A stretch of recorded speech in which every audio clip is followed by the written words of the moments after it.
현지 시각 13일 트럼프 미국 전 대통령이 미국 펜실베니아 유세도중 저격당해 피를 흘리며 현장을 빠져나갔습니다.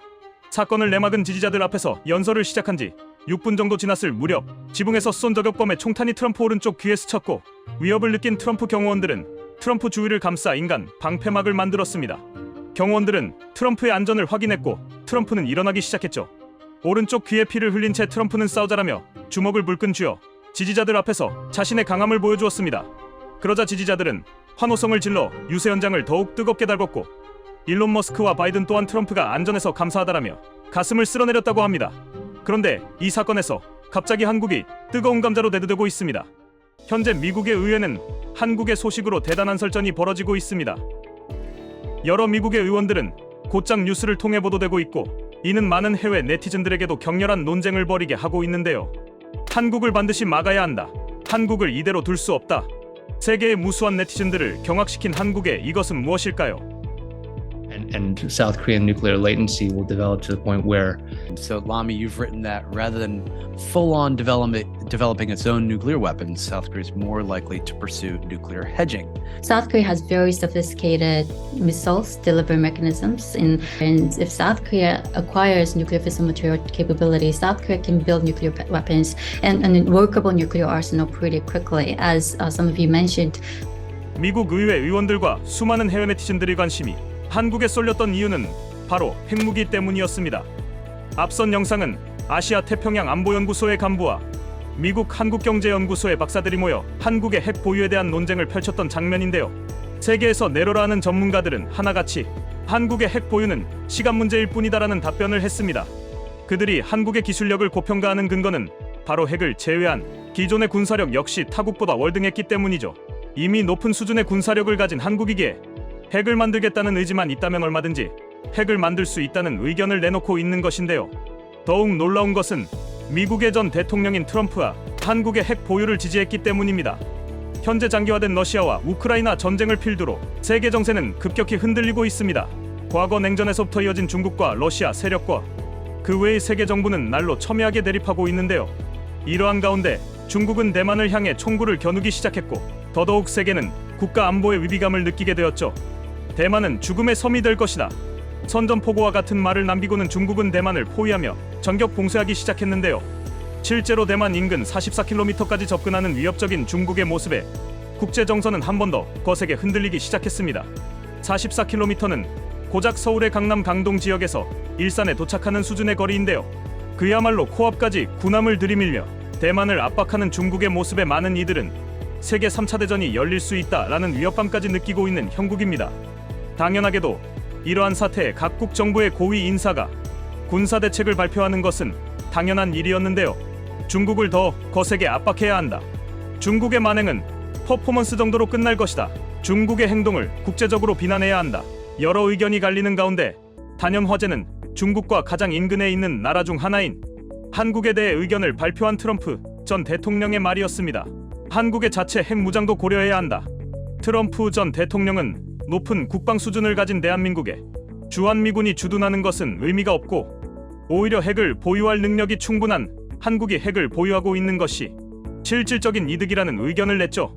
주한미군을 중국을 압박하는 데 사용하는 게 더 바람직하다는 말을 덧붙이면서요. 또한 트럼프 전 대통령은 한국이 캐나다를 대신해 G7에 가입하는 것을 지지한다라는 의견도 내놓았는데요. 이는 이제 아시아 안보 핵심에 한국이 속해 있다는 것을 뜻하기도 합니다. 한국은 전후 폐허에서 시작해 강대국이 됐다. 그 점에 대해서도 보상을 해야 한다고 생각한다. 그는 한강의 기적을 일으키며 강대국 반열에 들어선 한국에 대한 극찬을 아끼지 않았죠. 이처럼 우리나라가 뛰어난 군사력을 갖춘 것은 기정사실에 가깝습니다. 하지만 세계 안보는 한마디로 핵무기 보유전으로 흘러가고 있습니다. 이는 곧 대한민국 역시 전쟁의 위협에서 벗어나기 힘들다는 것을 뜻하는데요. 트럼프 대통령을 비롯한 여러 군사 전문가들이 한국의 핵무기 보유를 지지하거나 한국이 핵무기를 가지는 데 열띤 토론을 벌이고 있는 상황 자체가 이를 반증하고 있는 셈입니다. 여러 전력 가운데서도 최강의 무기로 손꼽히는 건 단연 핵이고 보유한 핵무기의 개수가 곧 해당 국가의 전력을 뜻하기도 하는 게 실상이기 때문이죠. 지난해 6월에는 중국과 러시아, 파키스탄, 인도, 북한 등 핵무기를 보유했던 국가들이 핵무기 보유량을 급격히 늘려 큰 화제가 되기도 했었는데요. 당시 중국은 핵무기 60기를 추가 확보했고 러시아는 12기를 늘렸습니다. 파키스탄과 북한은 5기, 인도는 4기를 추가한 것으로 추정되죠.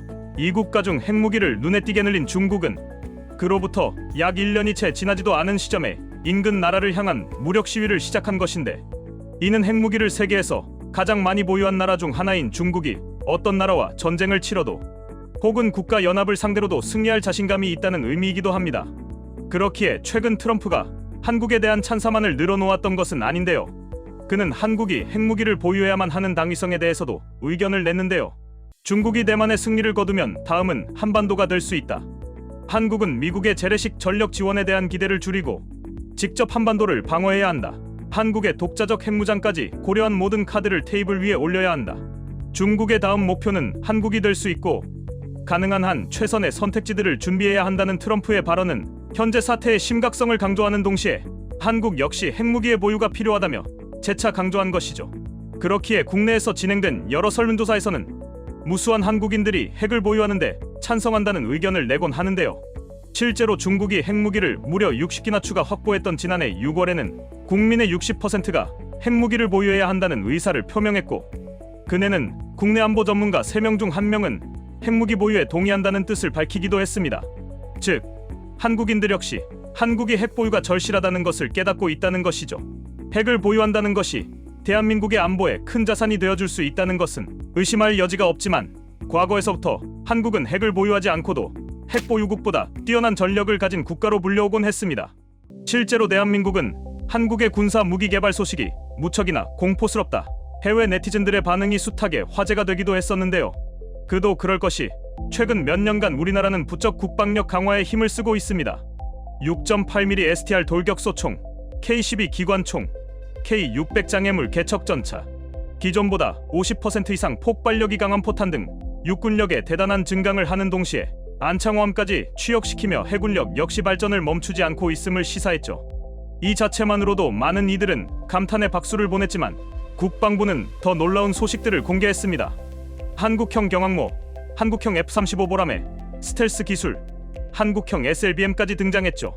이에 더해 최근에는 무려 9톤에 달하는 세계 최대 규모의 초대형 탄두를 장착한 고위력 탄도미사일의 개발 소식을 들려주기도 했습니다. 심지어는 현대전의 상징이라 볼 수 있는 미사일에서도 대한민국은 대부분의 유럽 국가들을 압도하고 있는데요. 현재 비밀리에 개발 중인 사정거리가 3,000에서 5,000km에 달한다는 현무5 미사일을 제외하고 실질적인 운용이 가능한 현무2C, 현무3C의 성능만 고려하더라도 유럽의 국가들은 경악을 내지를 수밖에 없는 상황입니다. 만일 우리나라가 폴란드에 위치해 있었다면 폴란드 국경에서 약 1,000km 떨어져 있는 러시아의 수도인 모스크바까지도 사정권에 들어오게 되는데요. 이는 즉 현재 미친 듯이 활개를 치고 있는 러시아에 대한 막강한 억제력까지도 가질 수 있다는 것을 뜻하기 때문입니다. 핵을 보유하지 못한 만큼 더 열렬히 군사력 증진에 애를 쓰고 있는 것이죠. 예로부터 우리 선조들은 우리나라를 지키기 위해 갖은 애를 써왔습니다. 유난히도 타국의 침략을 많이 받았던 우리 민족이었던 만큼 우리의 국가를 수호하려고 부단히 애를 썼던 것인데요.